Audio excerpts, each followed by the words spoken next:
سبيل الدموع سبيل مريح تنهدى يا صاحي كي تستريح علما نافعا وارزقنا فهما صائبا اللهم اجعل جمعنا هذا جمعا مرحوما مباركا وتفرقنا من بعضه تفرقا معصوما ومغفورا يا رب العالمين. السلام عليكم ورحمة الله وبركاته.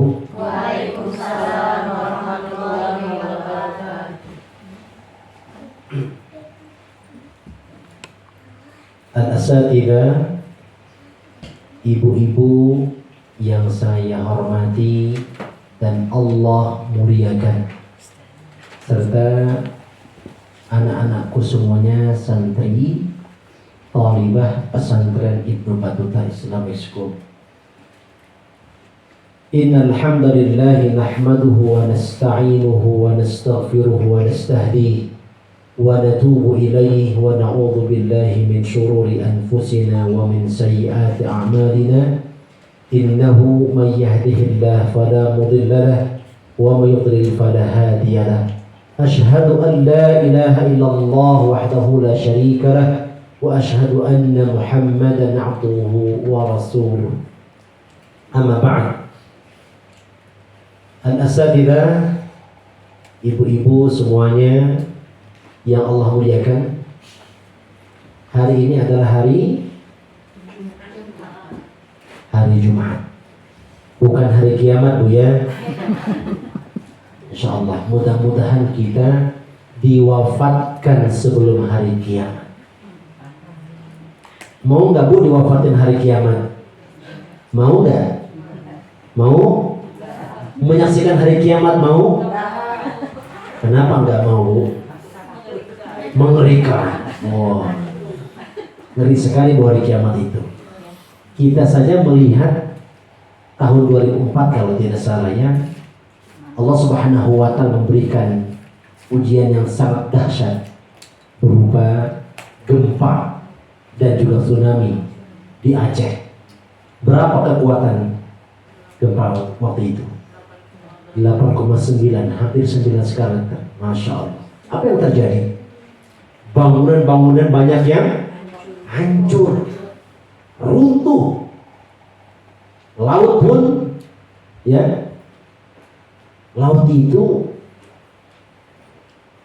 yang airnya biasa saja, tetapi ketika tsunami terjadi, itu seakan-akan mengeluarkan isi perutnya, kemudian menyapu manusia-manusia yang ada di sekitarnya tanpa mengenal suku, mengenal agama, mengenal warna kulit dan sebagainya. Yang ada terkena semuanya. Itu baru tsunami. Bagaimana kalau hari kiamat? Ya, makanya seburuk-buruk manusia adalah manusia yang mati karena menyaksikan dahsyatnya hari kiamat. Ya, pada hari kiamat sudah anak nggak mikirin bapak, bapak nggak mikirin ibu, ibu nggak mikirin incu. Oh, masing-masing punya urusannya. Fa idza ja'atis shakhah, dan tatkala hari kiamat itu terjadi, yauma yafirul mar'u min akhihi wa ummihi wa abihi wa sahibatihi wa bani likulli imri'in minhum yawma idzin sya'nun yughni wujuhun yawma idzin musfirah dhahikatun mustabsyirah dan sebagainya. Jadi di hari kiamat itu masing-masing punya urusan. Kenapa? Dia mempersiapkan amalan terbaik apa yang akan dibawa ke hadapan Allah Subhanahu wa Ta'ala. Makanya kita minta kesempatan kepada Allah agar diberikan taubatan nasuha qablal maut. Urang kadayuhunkeun unggal wengi, unggal enjing. Dan setiap waktu, ya Rabb, Allahumma rzuqni. Ya Allah, karuniakanlah kepadaku ya Rabb taubatan nasuha. Taubatan nasuha qabla al-maut. Jangan sampai sakratul maut datang kita belum sempat taubat kepada Allah Subhanahu wa taala. Na'udzubillah, tsumma na'udzubillah. Fa idza balaghatil hulqum wa antum hina idzin tanzurun. Ketika ajal sudah nyampe ke tenggorokan, ketika itu Allah perlihatkan di mana tempat kita.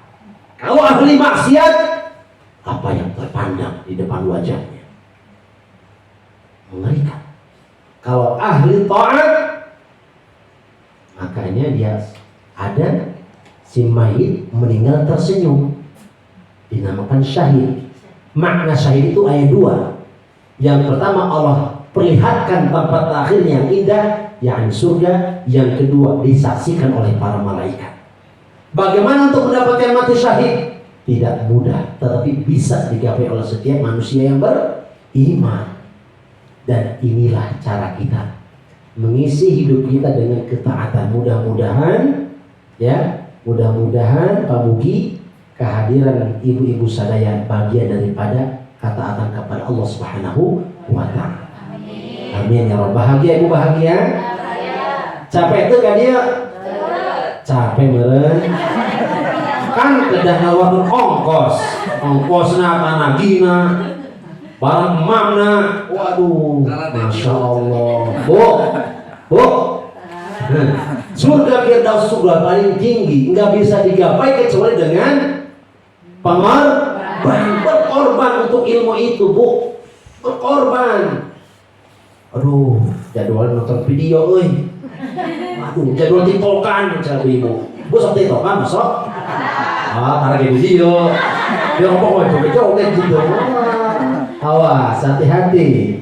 Nenek-nenek model ini mah tiktokan sarobaya. Tidak mau kalah dengan cucunya, anaknya. Hati-hati. Kita harus sudah sadar. Usia 35, 40 ke atas itu sudah harus lebih cerdas, memilah dan memilih mana amalan yang berdampak positif untuk akhiratnya. Ya, majlis ta'lim, ke masjid, merawat anak, berbakti kepada suami, semuanya kita pilih yang baik-baik saja. Yang tidak baik tinggalkan. Kenapa?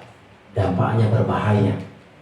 Ya, karena setiap kenikmatan yang Allah karuniakan kepada kita, maka kita akan diminta pertanggungjawabannya. Tsumma latus'alunna yawma idzin 'anil na'im. Pada hari itu, hari pembalasan, ya, semua nikmat akan diminta oleh Allah Subhanahu wa taala pertanggungjawabannya. Nah, sebagai pertanggungjawaban kita kepada Allah, kita gunakan nikmat saat ini untuk beribadah kepada Allah dengan wasilah belajar. Belajar itu kewajiban siapa? Semua manusia. Dari usia berapa tahun sampai berapa tahun kewajiban belajar, menuntut ilmu? Dari digendongan sampai kuliah. Minal mahdi ilal lahdi. Mulai norojol tina rahim ibu dugi karena sakaratul maut. Hukum nuntut ilmu tetap wajib.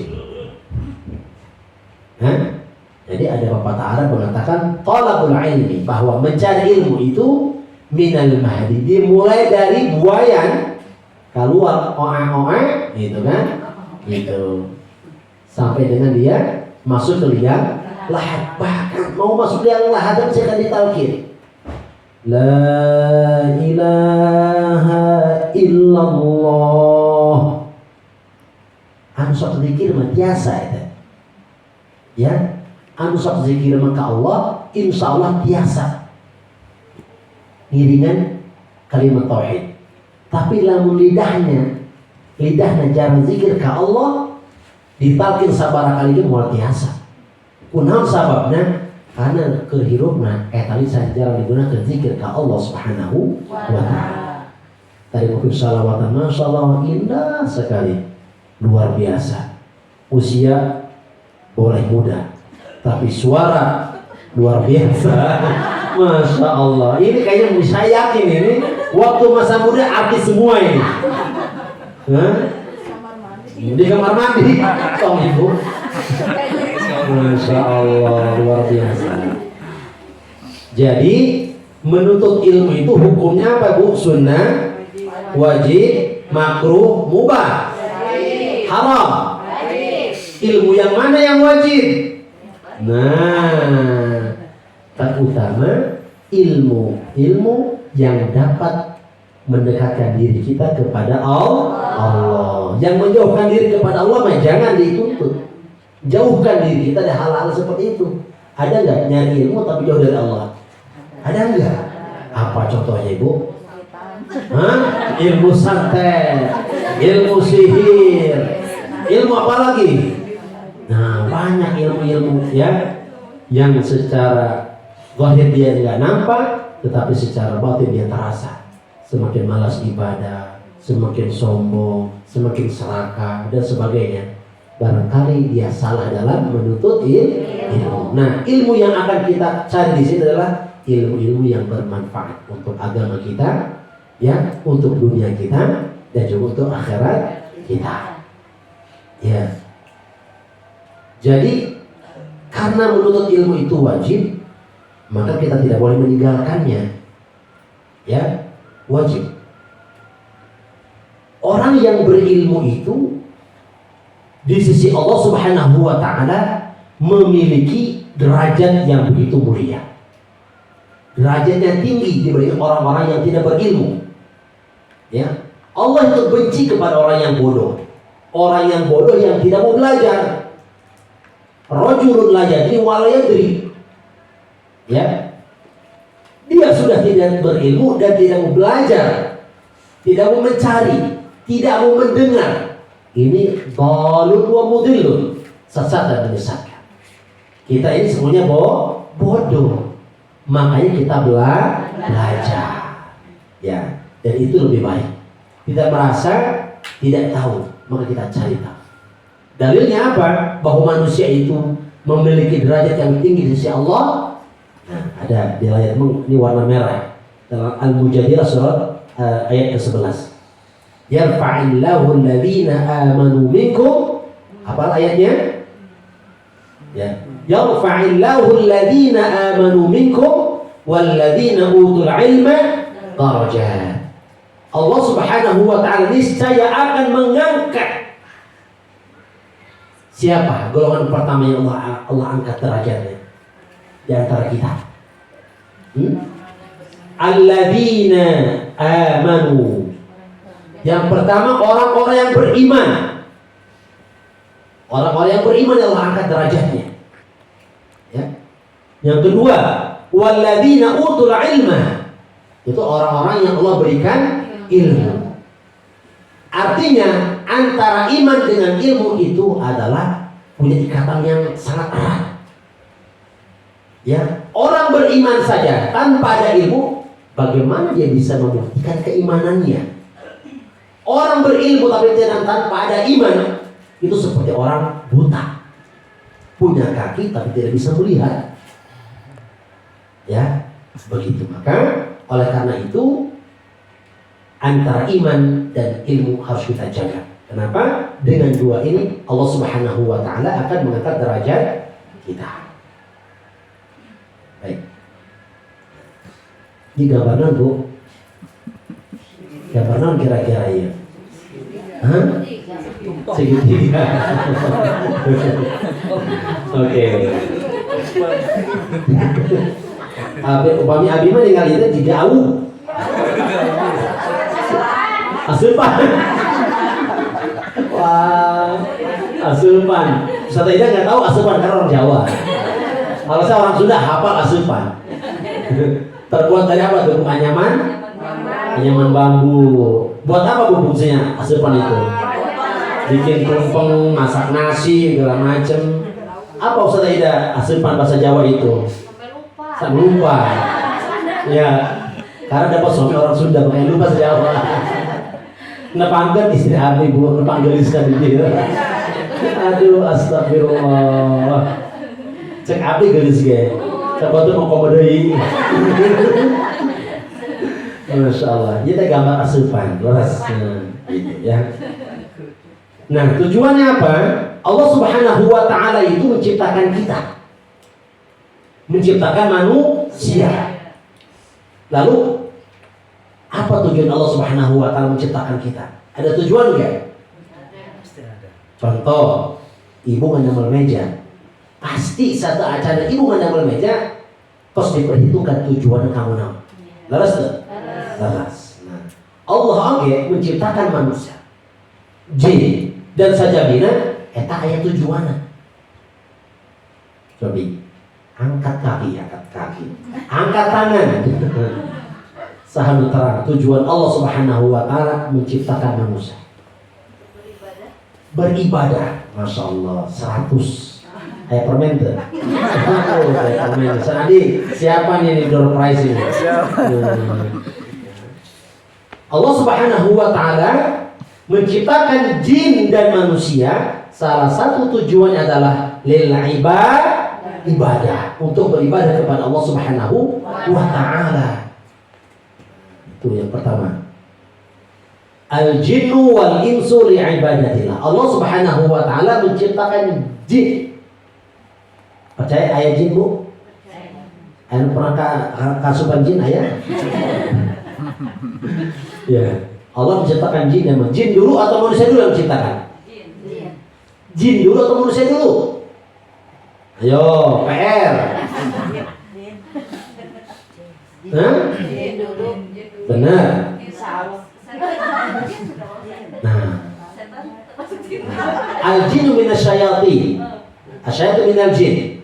Jin, syaitan dari bagian daripada jin. Ya. Jadi sebelum Allah Subhanahu wa Ta'ala menciptakan Adam, Allah sudah menghadirkan siapa di surga itu?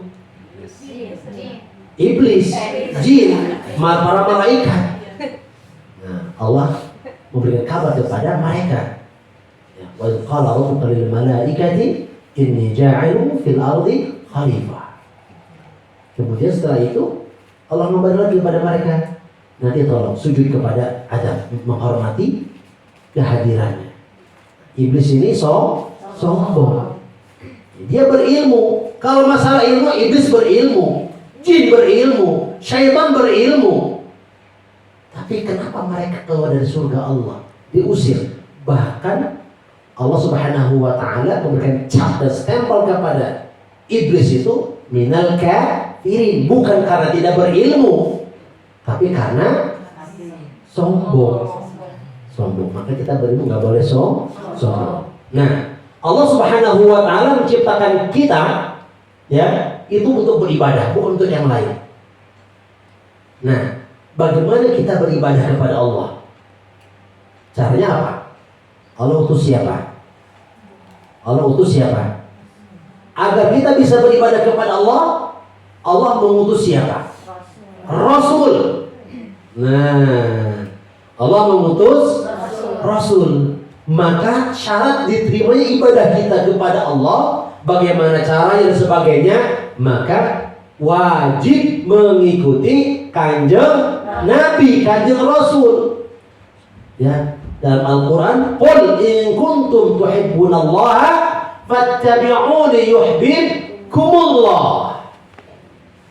Ya, kata Allah, wahai Muhammad, katakan kepada mereka, orang-orang yang beriman, in kuntum tuhibbunallah, jika marnah kabeh benar-benar iman ke Allah, cinta ke Allah, fattabi'uni. Kata Rasul, kanjeng Nabi, fattabi'uni, ayo ikuti aku. Bagaimana aku sholat, bagaimana aku zakat, bagaimana aku puasa, bagaimana aku haji, bagaimana aku berakhlak sebagainya. Fattabi'uni, ayo ikuti.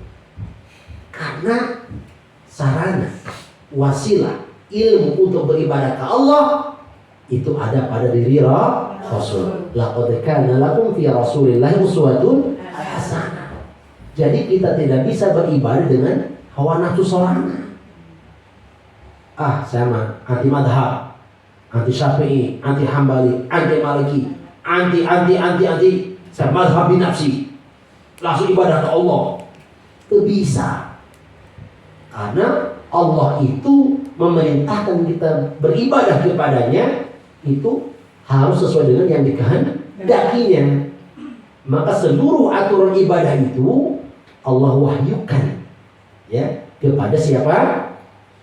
Kepada Nabi Muhammad sallallahu alaihi wasallam sebagai nabi kita, nabi terakhir. Ya. Maka ittiba'ur rasul adalah syarat sah mutlak di dalam beribadah kepada Allah. Ayat salat subuh 3 rakaat ayat. Ustaz langsung hadir 3 rakaat Ustaz, pahala seorang. Itu bisa. Nabi oke. Anu paling takwa ke Allah salatna pun 2 rakaat. Dan pernah 3 rakaat. Nah, ini artinya cara yang dikehendaki oleh Allah dan Rasulnya. Maka ketika Allah Subhanahu wa taala memerintahkan kita untuk beribadah kepada Allah, maka kita pun wajib mengikuti Rasulnya, utusannya. Ya, seperti itu. Nah, kemudian bagaimana kita mengikuti Rasul? Sahan tos pendak sareng kanjeng Nabi. Coba secara fisik, tos pendak tak acar. Melalui mimpi kantos. Hoyong pada sareng Nabi hoyong. Hoyong leres. Kumaha prosesnya, kumaha ikhtiarnya supaya kurang dipertemukan sareng kanjeng Nabi melalui mimpi. Nabi mah jalmina bersih, hatana bersih, akhlakna Quran. Tidak mungkin ditemui kecuali orang-orang yang bersih. Maka lamun urang hayang patapang sareng Nabi atau Nabi Rasul, maka pantaskan heula diri.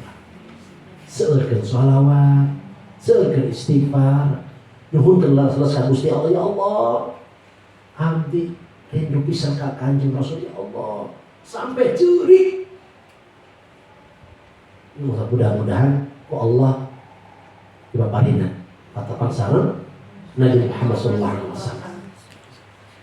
Nah, karena kita tidak hidup di zaman Nabi, tidak hidup di zaman para sahabat, tidak hidup di zaman para tabi'in, tidak hidup di zaman para tabi'ut tabi'in, ya, maka kita harus mengikuti para ulama yang memahami konsep sunnah dan juga Al-Quran. Maka hadirlah para ulama. Ulama itu pewarisnya para nabi. Jadi orang kedah mempel sareng ulama, sareng kiai, sareng asatid, sareng guru-guru. Karena dari mereka lah kita bisa memahami agama. Kita tahu bagaimana cara beribadah kepada Allah dengan baik. Maka kita buktikan dengan thalabul ilmi. Ya, di mana orang mendakan ilmu Nabi? Ada di majelis ta'lim, di sekolah, di pesantren. Wasilah perantara. Maka dengan seperti ini kita tidak boleh malas, harus senantiasa menjaga kekuatan kita untuk selalu hadir di majelis ilmu. Seperti itu. Harus punya, insyaallah.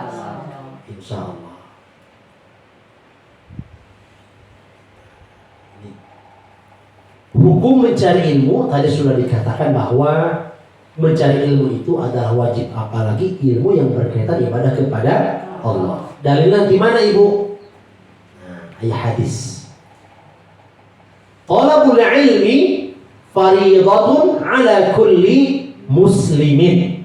Bahwa talab ilmu eta fariidah, hukumna wajib. Karena kalau kita beribadah tanpa ilmu, itu kemungkinan besar mual diterima ku Gusti Allah Subhanahu wa taala. Ya, kepada siapa wajib? Ala kulli muslimin. Ustaz, mana muslimahnya? Sudah termasuk di sini. Muslim kita memang secara kalimat pamegat, tetapi seluruh jenis makhluk Allah anu namina manusia tetap diwajibkan oleh Allah Subhanahu wa taala untuk mencari ilmu. Ini hadis yang diriwayatkan oleh Ibnu Majah nomor 224 dari sahabat siapa? Anas bin Malik radhiyallahu anhu. Nah, setelah tahu hukumnya bahwa mencari ilmu itu wajib, maka tong dikantunkeun. Tong dikantunkeun. Orang mengudak-udak duit memual ka udah. Dunia memual ka udah. Leres. Ternyata orang kedah mengutamakan ilmu heula. Seperti itu. Ibu-ibu anu dirahmati Allah Subhanahu wa taala, apa keutamaan mencari ilmu? Apa fadilah yang akan Allah berikan kepada kita?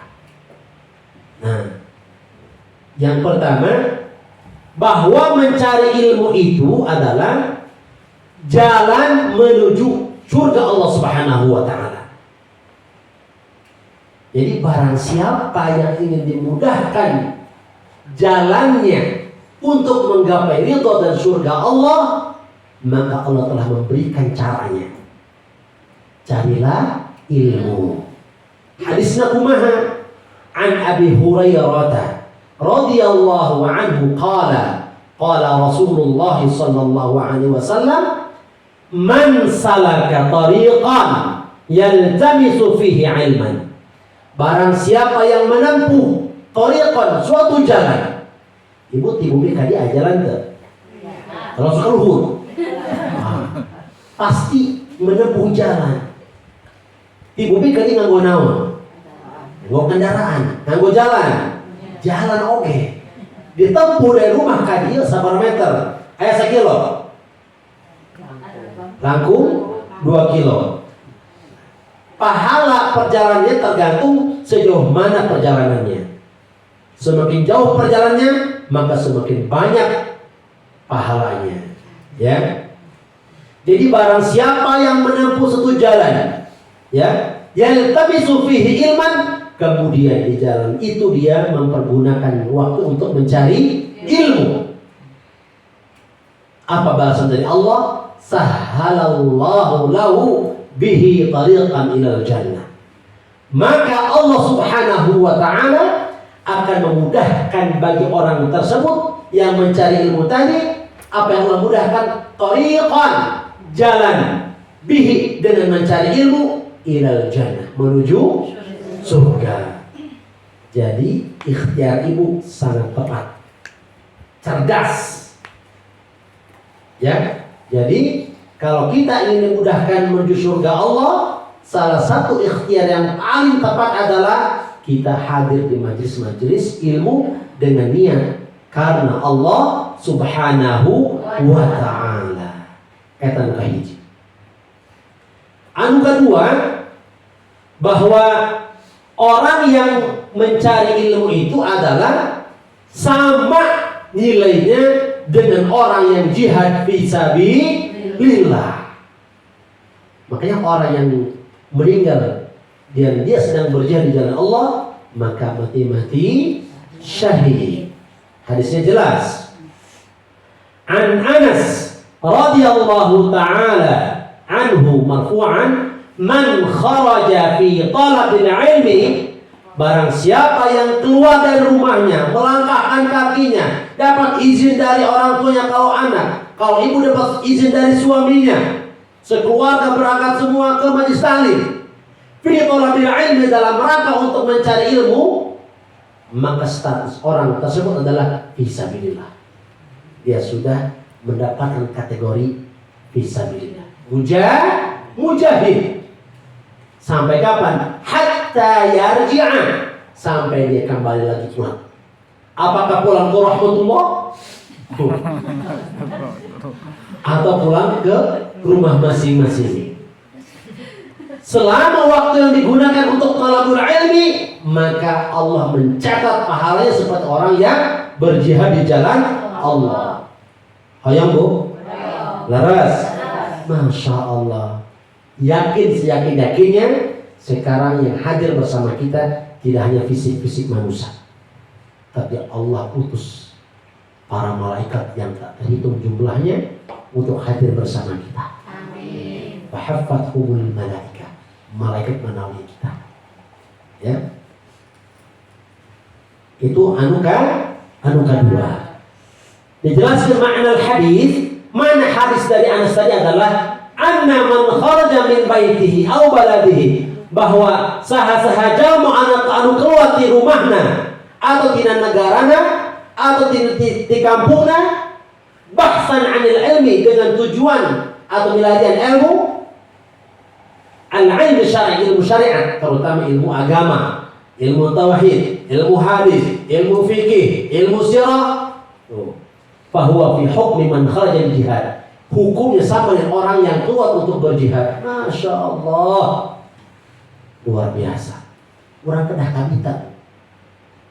Dengan cara seperti inilah Allah memotivasi kita agar kita bisa memanfaatkan usia kita untuk beribadah kepada Allah Subhanahu. Anu katilu, orang berilmu itu lebih utama daripada orang yang ahli ibadah.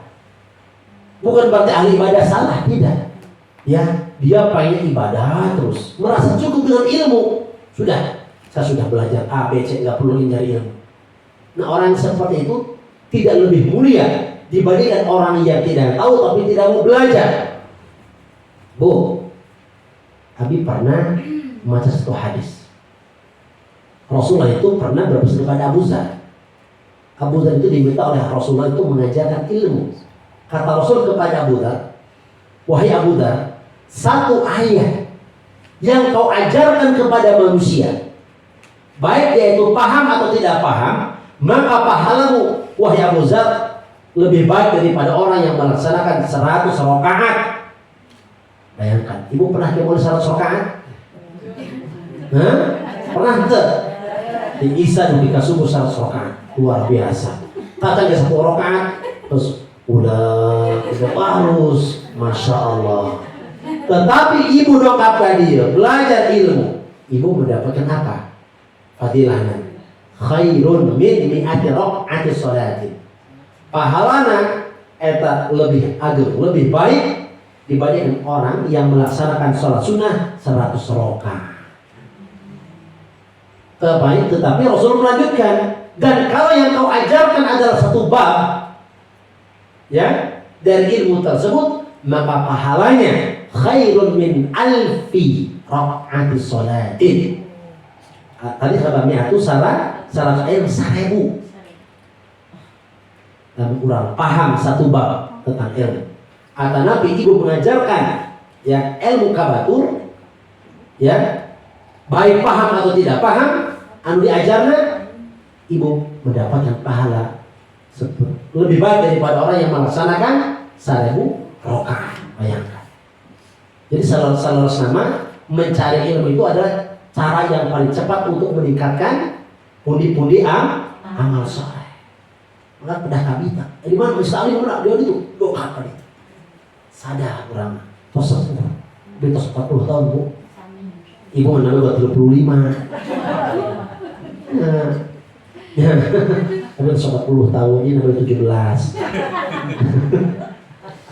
Masya Allah, Abi mah tos ngaros, tos catat karena yang kubur paling kurang maksimal, ya.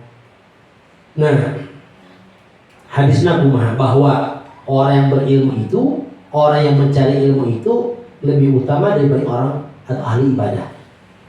An Abi Umamah, ya, radhiyallahu anhu, anna Nabi sallallahu alaihi wasallam qala fadlul alimi 'ala al-'abidi ka fadli 'ala adnakum, bahwa keutamaan al-alim, orang yang berilmu, orang yang mempelajari ilmu, itu lebih utama dibandingkan al-abid, ahli ibadah. Ahli ibadah tapi sebelum menuntut ilmu. Seperti kafadli, seperti keutamaanku, menunjukkan diri sendiri. Seperti keutamaanku aku sebagai Rasul dan Nabi, ala adnakum, dibandingkan orang yang lebih rendah di antara kalian. Masya Allah. Ya. Thumma qala Rasulullah sallallahu alaihi wasallam, inna Allaha wa malaikatahu wa ahlas samawati wal ardi hatta namla fi juhriha wa hatta al-hut la yusalluna ala muallimin nas al-khair. Kemudian Rasulullah SAW melanjutkan, bahwa sesungguhnya Allah dan para malaikatnya dan penduduk langit dan penduduk bumi, hatta namla fi juhriha, sampai semut yang ada di lubangnya, wal hut, ikan al-hut itu ikan hiu, ikan apa namanya, ikan paus, dan binatang-binatang laut yang ada di laut, la yusalluna ala muallimin nasil khair, akan senantiasa membaca salawat kepada mereka yang mengajarkan kebaikan. Allahu akbar. Ibu biasa gitu, asal laut sejarah laut. Biasa gitu. Tapi Allah perintahkan mereka untuk bersalawat kepada para pencari ilmu, para pengajar ilmu. Laut di lautan, semut oge diperintahkan ku Allah untuk memberi salawat ke orang sadaya. Kunaon sababna? Karena orang hadir ke majelis ilmu. Ibu rugi. Ibu kali mengeluarkan 120.000 kalau mobil, tidak sebanding dengan pahala yang didapatkan dari Allah Subhanahu wa ta'ala. Insya Allah. Baik, itu saja mungkin sebagai pembuka pengajian Majelis Ta'lim Ibu Batuta pada hari ini. Insya Allah selanjutnya kurang mungkin terasi deui. Kumaha Ibu, hayang mingguan apa 2 mingguan mangga terserah Ibu. Bagi 2 mingguan mangga, 2 mingguan insya Allah. Jadi susunan acaranya seperti tadi. Satu acara mungkin ayah kajian, panjatan minggu payun makin, panjatan usah ada ida, mengolah panjatan kan terus pada sentuh terus usah dijalui, kira usah ada ida anak, misalnya. Ya, alhamdulillah lengkap. Anu suarana saya ayah usah rahmatullah. Anjina mah biasa azan, biasa salawatan, ya, biasa ngaosna. Ibu yang belajar iya nada kau salamullah hayam. Nah, salamullah nanti ya, ajarin salawat, ajarin nada membaca Al-Qur'an. Ya.